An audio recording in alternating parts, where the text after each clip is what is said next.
O importante para você caracterizar o conjunto dos números naturais, primeira coisa que ele é importante, todo número natural possui um sucessor. Essa é a primeira propriedade, vou até numerar aqui, vamos botar assim. Essa é a primeira propriedade importante do conjunto dos números naturais. Todo número natural precisa ter um sucessor, ou seja, um que venha após ele.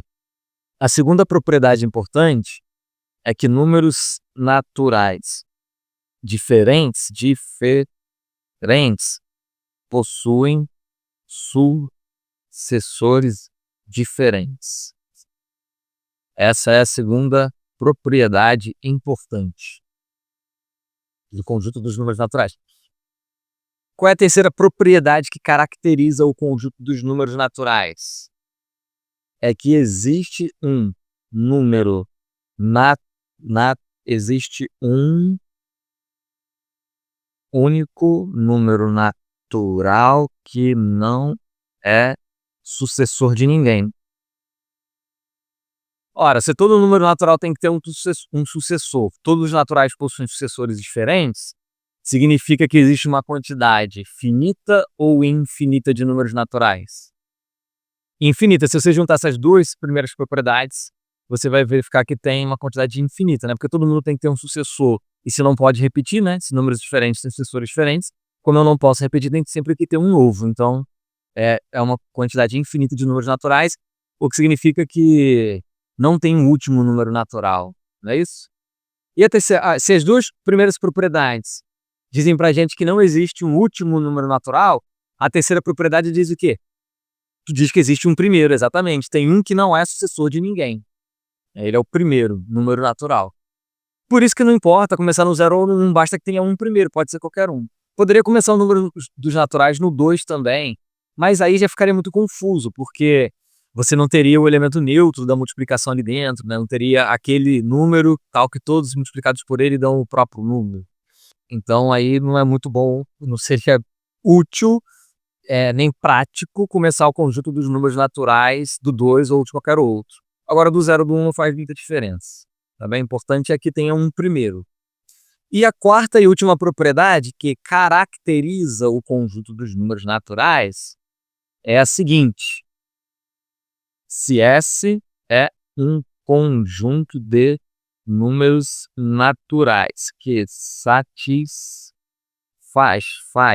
opa, trocou aqui, né? Agora tá tudo certo? Se S é um conjunto de números naturais que satisfaz o 1 pertence ao... Ah, sim, esqueci de escrever aqui.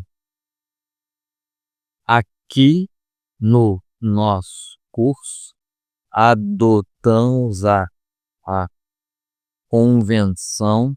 A gente vai adotar essa convenção aqui, a primeira. Adaptamos. De onde veio isso, gente? Adotamos. Adotamos. Obrigado. Aqui no nosso curso, adotamos a convenção N igual, aí é o conjunto que vai do 1 em diante, né? 1, 2, 3, etc. Tá, então a quarta propriedade que caracteriza o conjunto dos números naturais é a seguinte: se 1 pertence a S e K pertence a S, implica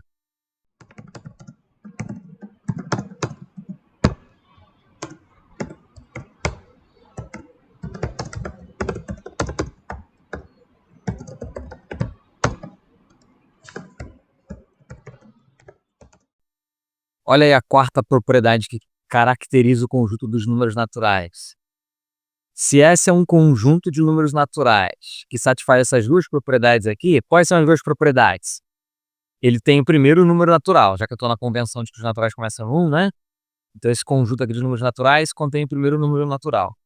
E a segunda propriedade é que, se ele contém algum número natural, que eu estou denotando aqui por K, mas K é só uma letra genérica, né? Se ele contém algum número natural, então ele contém um sucessor desse número natural. Um conjunto S que tem essas duas propriedades só pode ser todo o conjunto dos números naturais. Então são essas 4 propriedades aí que caracterizam o conjunto dos números naturais. Não entenderam essa propriedade 4? Já estou vendo aí pela cara de vocês. Mas eu vou falar dela já já. Então, Mais um pouquinho, né, além disso que eu já estou falando aqui agora. Tudo bem até aqui, pessoal? Alguém quer perguntar alguma coisa, além aí dessa propriedade 4? Isso aqui, pessoal, não é uma definição do conjunto dos números naturais, perdão.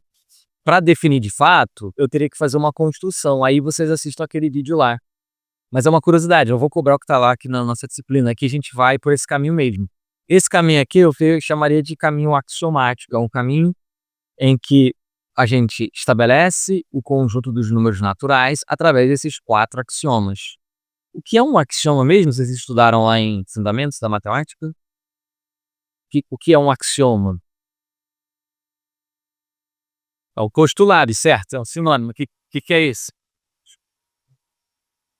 Exatamente. É uma afirmação que você assume como verdadeira. E para um postulado ou para um axioma, não cabe a pergunta, não faz sentido a pergunta se ela está certa ou não, se aquela afirmação é certa ou não. Mas como assim, Thiago? Eu não vou me perguntar se a afirmação está certa ou não. Porque ela passa a ser regra do seu jogo. Então pouco me importa se é verdade ou não que todo número natural possui um sucessor. Eu assumo isso como regra do jogo. É como o seguinte, tem a regra de que não pode tocar a mão na bola. Não importa se é uma lei da natureza, ou se é uma lei do país, ou se Deus quer que eu ponha a mão na bola ou não. O que importa é, se eu aceito a regra de que não posso colocar a mão na bola, eu tenho um jogo. Se eu aceito a regra de que eu posso pôr a mão na bola, eu tenho outro jogo. É o caso aqui. Se a gente aceita a regra que todo número natural possui um sucessor, nós temos um jogo, no caso, uma teoria matemática. Se você aceita a regra de que nem todo número natural possui um sucessor, você tem outra regra, uma outra teoria matemática. Por isso que não cabe a pergunta se é verdade que todo número natural possui um sucessor ou não. Não faz sentido essa pergunta pra gente. A gente vai partir do ponto em que todo número natural tem um sucessor e está preocupado com que consequência a gente consegue a partir disso. Isso é uma questão até importante na matemática.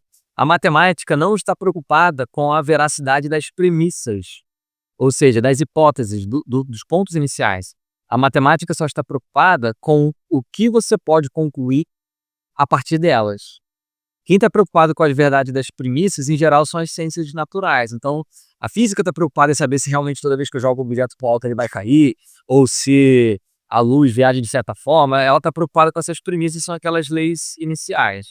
O que a matemática faz? Bom, a partir dessas leis, que eu não estou interessado se é verdade ou não, mas os físicos dizem que sim, ou eles supõem que sim, o que a gente faz a partir dessas leis? Aí entra a matemática. Tudo bem, então? Aqui os 4 axiomas, pessoal?